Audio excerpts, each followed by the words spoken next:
우리가 지난주 말씀을 통해서 하나님의 엄청난 선언 앞에 우리가 서게 됐죠. 구원이 뭐라고요?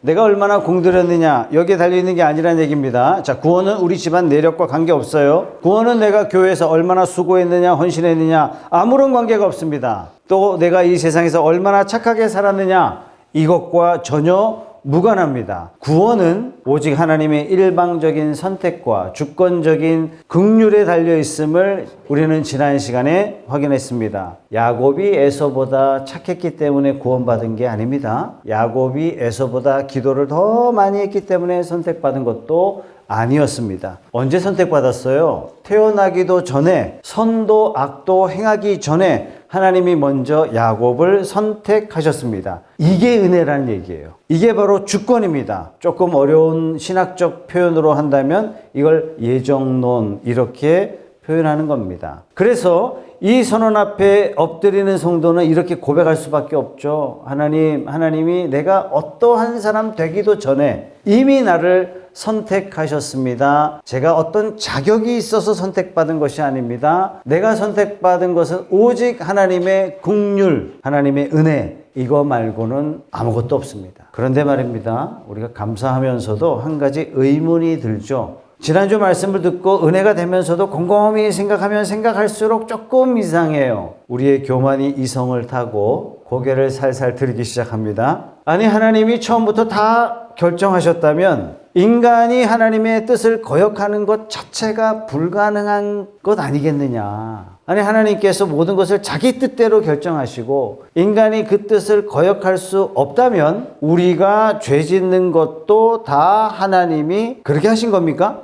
그렇다면 왜 우리에게 책임을 물으시고, 그렇다면 왜 우리가 하나님 앞에 책망받고 하나님 앞에 벌 받아야 합니까? 그게 19절이에요. 19절 다 같이 읽어보겠습니다. 그러면 그대는 내게 이렇게 말할 것입니다. 그렇다면 어찌하여 하나님께서는 사람을 책망하시는가? 누가 하나님의 뜻을 거역할 수 있다는 말인가? 참으로 당돌하면서도 아주 예리한 질문이죠. 모든 게 하나님의 뜻이었다면 내 잘못은 없잖아요. 논리적으로 아주 정교한 반박입니다. 자, 이 질문은 2000년 전부터 시작해서 지금까지 복음 앞에서 인간 이성이 마지막으로 꺼내놓는 최후의 저항 같은 질문이에요. 자, 이 저항을 잠재우기 위해서 바울은 그 유명한 토기장의 비유를 제시하고 있어요. 자, 이 비유를 우리가 이해하기 위해서 우리나라 전통 도자기 장인 가마 곁으로 한번 가보도록 하겠습니다. 평생 흙과 불을 삶에 바친 고려청자 명장이 있다고 여러분 상상해 보세요. 몇 달 동안 진흙을 빚고 1300도가 넘는 그 뜨거운 가마에서 도자기를 구워냅니다. 드디어 가마문이 열리고 수십 개의 도자기가 밖으로 나와요. 밖에서 구경하던 사람들이 이 장면을 보면서 막 탄성을 던집니다. 와, 저 영롱한 비치색 좀 봐봐. 와, 저 빛나고 아름다운 도자기 좀 봐봐. 너무너무 아름답지 않아? 우리 같은 일반인들의 눈에는 모든 도자기가 다 똑같이 보입니다. 다 아름다워 보이고 다 완벽하게 도자기가 보입니다. 그런데 명장의 눈에는 달라요. 명장이 도자기를 탁 보는 순간 우리는 탄성이 지어지지만 명장은 얼굴이 굳어집니다. 갑자기 무거운 쇠망치를 딱 집어들더니 그 아름다운 도자기를 가차없이 그냥 내리치는 거예요. 수십 개의 도자기가 다 산산조각 나고 그 주변은 거대한 쓰레기 더미로 변합니다. 50개를 구웠는데 48개를 다 깨부쉈어요. 단 2개만 남았습니다. 이 충격적인 장면을 옆에서 보던 구경꾼들이 막 화를 내면서 소리칩니다.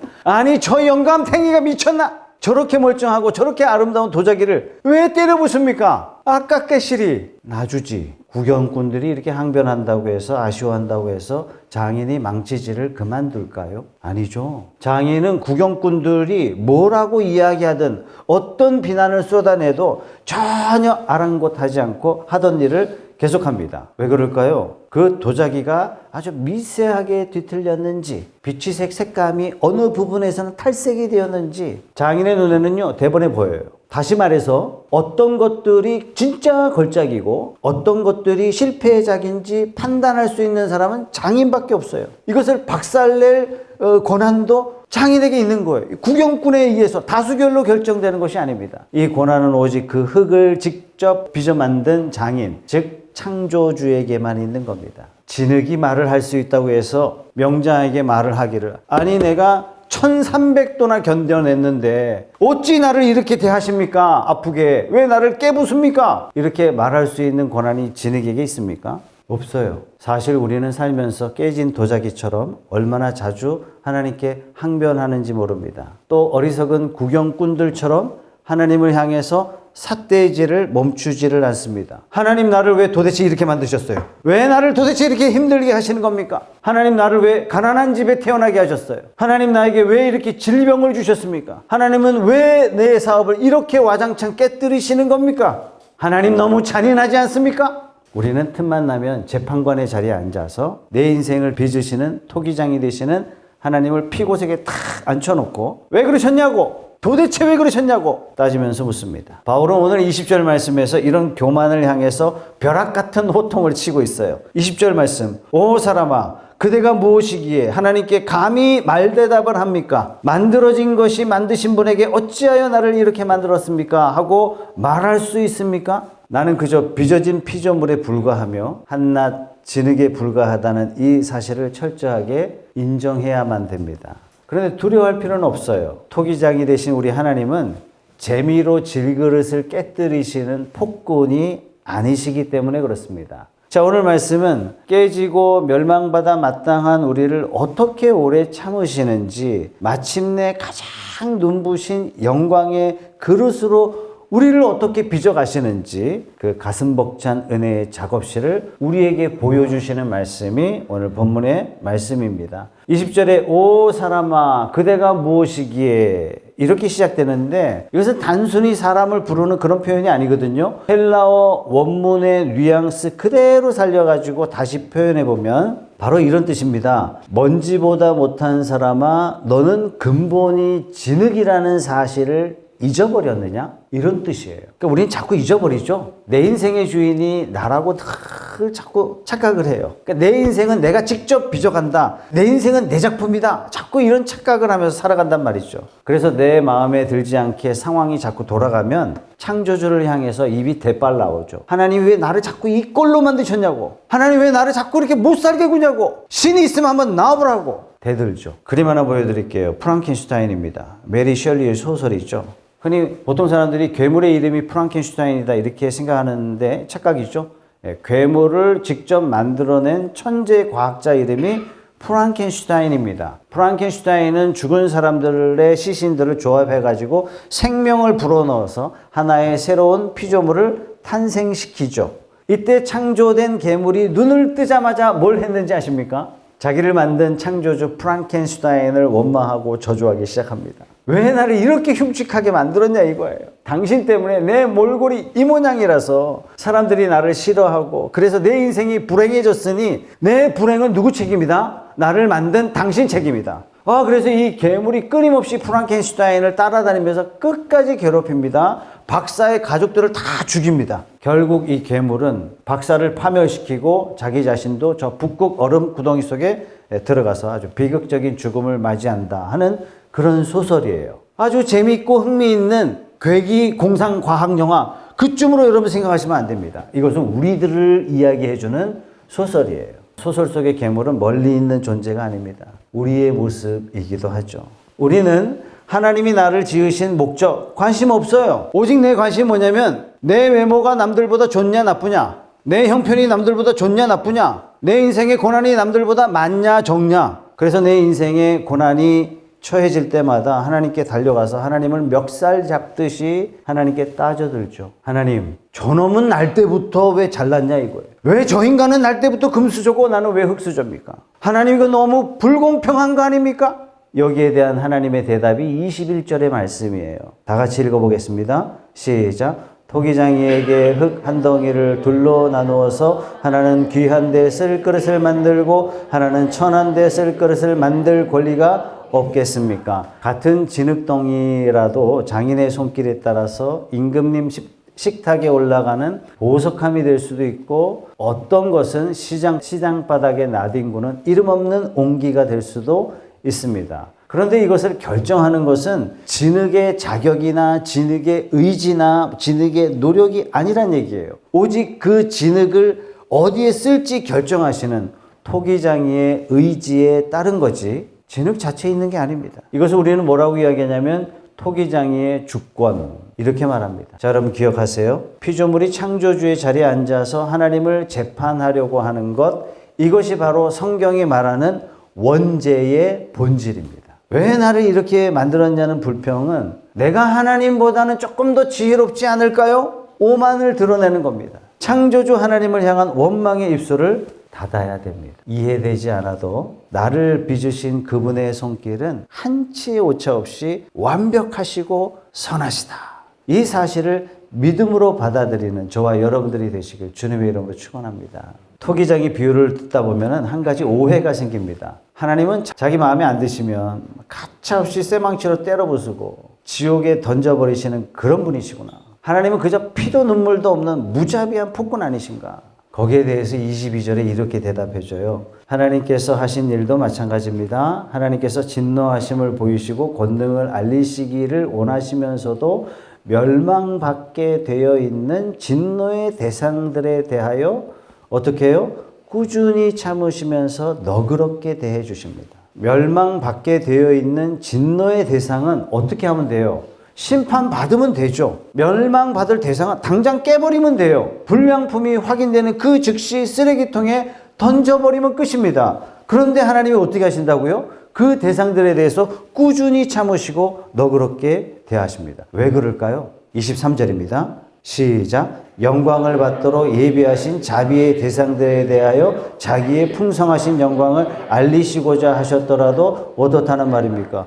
하나님이 그걸 안 깬다고 한들 어떻다는 얘기입니까? 그 얘기인 거예요. 하나님께서 멸망받아 마땅한 진노의 그릇들을 향해서 꾸준히 참으시고 너그럽게 대하시는 이유는 바로 영적 쓰레기 같은 우리를 마침내 영광스러운 그릇으로 빚어가시기로 결정하셔서 참으시는데 어떻다는 얘기입니까? 라는 말씀이에요. 목사님들이 이게 취미할 게 별로 다양하지 않으니까 어떤 목사님이 이제 동양차 마시는 게 취미인 거예요. 그래서 중국의 어떤 차가 정말 유명하면 그 중국의 차를 사기 위해서는 대만에 어디 가서 사야 된다. 이 정확한 정보가 있는 거예요. 차 한 봉지에 10몇만 원.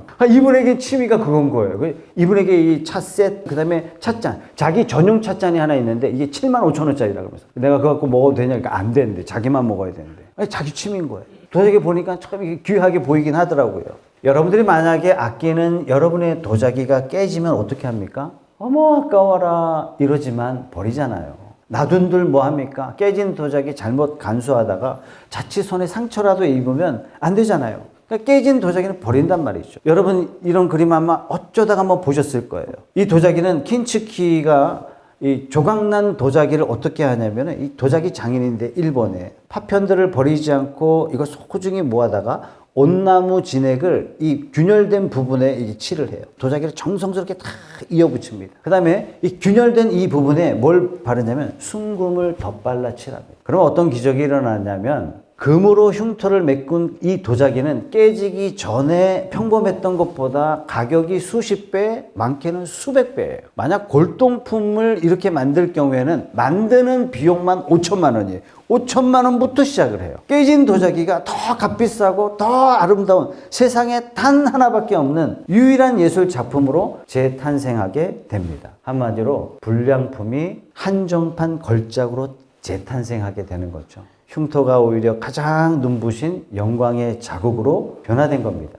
그래서 그때부터 킨츠키는요, 멀쩡한 도자기, 완벽한 도자기, 흠이 하나도 없어도 일단 깨고 본대. 깨고 다시 붙이면 더 비싼 도자기가 되니까. 성도 여러분, 우리가 바로 바닥에 떨어져 산산조각난 깨진 찻잔과 같은 그런 사람입니다. 죄악으로 깨지고, 내 고집으로 깨지고, 세상 정욕에 부딪혀 산산이 부서진 진노의 그릇이 바로 우리의 모습입니다. 하나님의 공의의 빗자루로 쓸어가지고 영원한 지옥불에 다 던져도 마땅한 폐기물입니다. 그런데 위대하신 토기장이 되신 우리 하나님은 깨진 우리를 쓰레기통에 버리지 않으셨어요. 오히려 가슴을 치며 오래 참으셨어요. 우리의 죄악을 견디셨습니다. 그리고 깨지고 냄새나는 우리 영혼의 틈새마다 우리에게 뭔가를 발라주셨는데 당신의 하나뿐인 독생자 예수 그리스도께서 십자가에서 흘리신 그 피를 우리에게 순금으로 발라주셨어요. 우리의 상처에 덮어주셨습니다. 사탄은 지금도 우리의 흉터를 손가락질하며 조롱합니다. 야, 너는 깨진 그릇이야. 너는 실패자야. 넌 쓸모없어.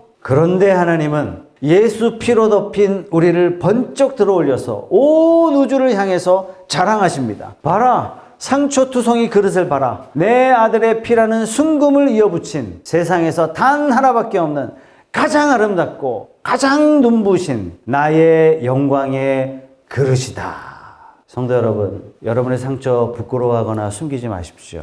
내 상처, 내 흉터, 내 실패. 하나님, 내 인생은 왜 이렇게 금이 많이 갔습니까? 원망하지도 마십시오. 오히려 그 깨진 틈새 사이야말로 예수 그리스도의 십자가의 은혜가 가장 찬란하게 빛날 수 있는 통로입니다. 하나님은 우리를 부수기 위해서 만드시지 않으셨어요. 우리를 살리시고 고치시기 위해서 오래 참으십니다. 그 위대하신 토기장이의 사랑 앞에 오늘 저와 여러분의 뜨거운 감사가 올려지기를 예수님의 이름으로 축원합니다. 깨진 우리를 십자가의 보혈로 이어붙인 그 그릇으로 만드신 이 위대한 토기장이의 은혜가 어디까지 흘러가느냐? 그게 바로 24절인데 바울은 이 은혜가 유대인의 울타리를 뛰어넘어서 영적 쓰레기였던 이방인 우리에게까지 전해옵니다. 이렇게 선포하고 있어요.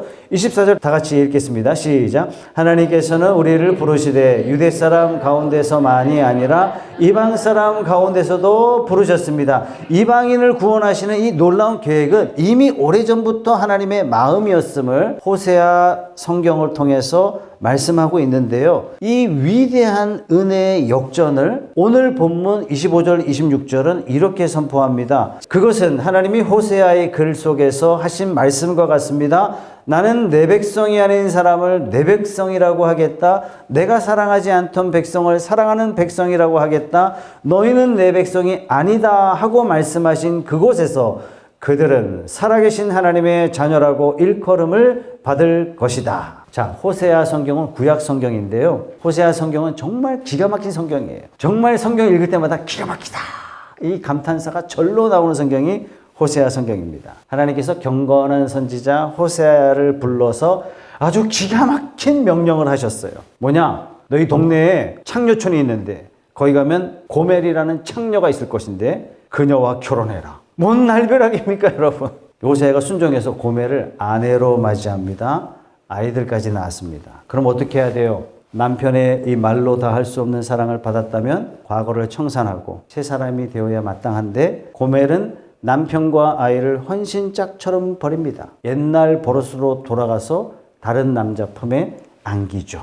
자, 배신당한 남편의 심정을 여러분 이해하시겠습니까? 율법대로라면, 레위기 말씀대로라면 어떻게 하면 돼요? 고멜을 당장 잡아와가지고 온 동네 사람들이 보는 앞에서 돌로 쳐 죽이면 됩니다. 그야말로 진노의 그릇이에요. 쓰레기 중에 쓰레기죠. 더 이상 고멜은 호세아의 아내가 아닌 거예요. 내 백성이 아니다 이 말하고 똑같은 얘기예요.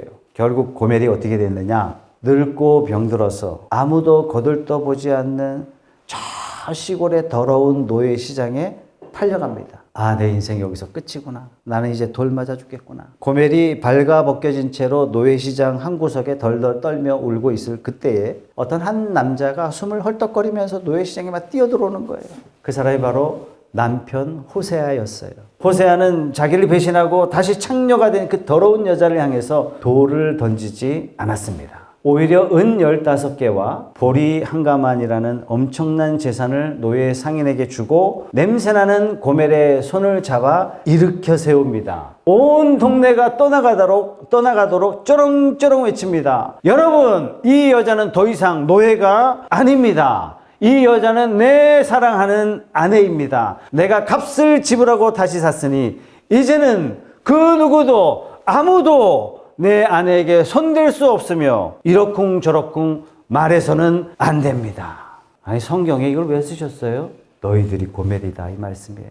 우리는 평생을 세상의 정욕, 세상의 돈, 세상의 쾌락을 남편 삼아서 세상과 뒹굴면서 놀아난 영적 창녀들이에요. 사탄의 노예 시장에 팔려나가서 영원한 지옥불에 떨어져야 마땅한 쓰레기들이었습니다. 하나님 편에서 본다면 너희는 내 백성이 아니다예요. 너희는 사랑받지 못할 자들이다 였어요. 그런데 우주 만물을 창조하신 위대한 남편 되신 예수 그리스도께서 그 냄새나는 사탄의 노예 시장에 한복판에 그냥 뛰어들어오셨어요. 은 15개 정도가 아니라 십자가에서 자기 살을 다 찢으시고 자기 피를 다 쏟으신 다음에 노예 시장에 묶여있던 우리의 몸값 전액을 다 지불하셨습니다. 그리고 사탄의 정죄 앞에 벌벌 떨고 있는 우리를 꽉 안으시면서 온 우주를 향해서 선포하십니다. 이제 이 사람은 더 이상 쓰레기가 아닙니다. 이 사람은 내 피로 값주고 산 내 사랑하는 신부요, 살아계신 하나님의 아들이요,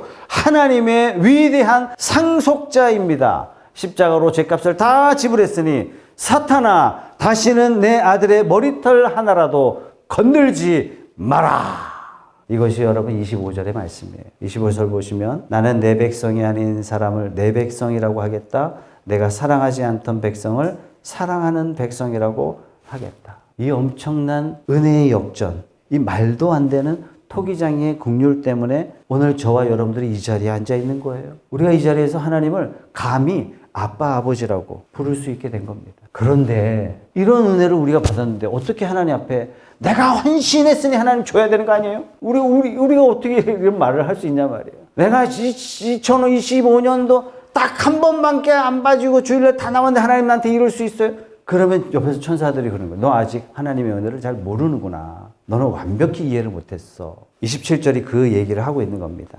27절. 그리고 또 이사야는 이스라엘을 두고 이렇게 외쳤습니다. 이스라엘 자손의 수가 바다의 모래와 같이 많을지라도 남은 사람만이 구원을 얻을 것입니다. 다시 말해서 이스라엘은 하나님의 영적 본처에 해당하는 그런 사람들인데 남은 사람만 구원받는다. 대부분 구원받지 못했어요. 왜 구원받지 못했어요? 다 자기 행위를 자랑하는 거예요. 내가 하나님 앞에 이렇게 했지 않습니까? 내가 하나님 앞에 이만큼 했으면 하나님 이만큼 나한테 줘야 되는 거 아닙니까? 자기의 스펙을 자랑하는 거예요. 영적 스펙을 자랑하다가 결국 다 심판받고 말았습니다. 어떤 사람이 남은 사람이에요? 긍휼, 하나님의 긍휼만 의지하는 사람. 이런 사람이 남은 사람이에요. 하나님, 내가 아무리 잘난들 이것이 하나님 앞에 무슨 소용이 있겠습니까? 노예 시장에서 그것들이 나를 구원해 줄 수 없었습니다. 나를 건져내신 남편의 피 묻은 사랑 앞에 마치 고멜이 엎드려 통곡하며 나아갔던 것처럼 우리도 십자가 은혜 앞에 무릎 꿇고 통곡하는 사람, 오직 십자가만 붙잡는 사람이 그 사람이 진짜라는 얘기예요. 누가 그랬어요?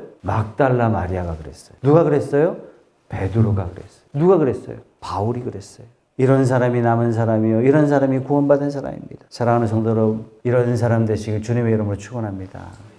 내 뜻대로 인생이 풀리지 않는다고, 내 모습이 남들보다 초라해 보인다고 창조주 하나님을 원망하고 삿대질했던 교만이 있었다면 회개합시다. 우리를 빚으신 토기장이 되신 하나님은 재미로 질그릇을 깨뜨리시는 그런 폭군이 아니십니다. 오히려 당장 지옥이라는 쓰레기통에 쳐넣어짐을 당해야 마땅한 우리를 하나님은 오래 참으시고 오히려 깨진 틈새를 십자가 보혈이라는 순금을 덧붙이셔서 저와 여러분을 세상에서 가장 아름다운, 가장 멋진 영광의 그릇으로 만들어 가십니다. 노예시장에 팔려 나간 그 고멜과 같았던 우리를 하나님께서는 우리를 사기 위해서 전부를 내어주셨죠. 독생자 예수를 우리에게 내주셨습니다. 그리고 우리를 향해서 너는 내 아들이다.